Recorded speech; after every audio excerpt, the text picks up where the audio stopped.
বিগত স্বৈরাচারী শেখ হাসিনা সরকার বাংলাদেশ থেকে কোটি কোটি টাকা বিদেশে পাচার করেছে, লুটপাট করেছে, বিরোধী রাজনৈতিক নেতা কর্মীদের গুম খুন করেছে এবং শাপলা গণহত্যা করেছে, পিলখানা হত্যাকাণ্ড ঘটিয়েছে এবং জুলাই মাসে সাধারণ ছাত্রদেরকে হত্যা করেছিল।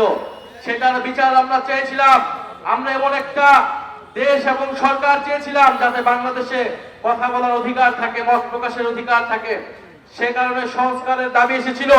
কিন্তু এই বিএনপি সরকার ক্ষমতায় আসার পরে পাল্টে গিয়ে সেই সংস্কার এবং জুলাই সনদকে অস্বীকৃতি জানিয়েছে, গণভোটকে অস্বীকৃতি জানিয়েছে এবং এখন পর্যন্ত তারা সংস্কার বাস্তবায়ন করে নাই।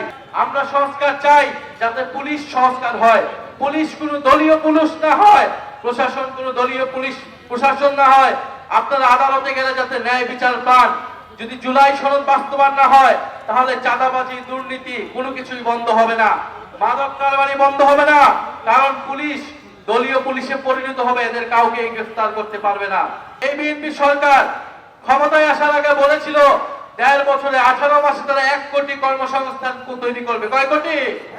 1 কোটি কর্মসংস্থান। 4 মাস গিয়েছে, কয়টা কর্মসংস্থান তৈরি হয়েছে? একটাও কর্মসংস্থান তৈরি হয় নাই।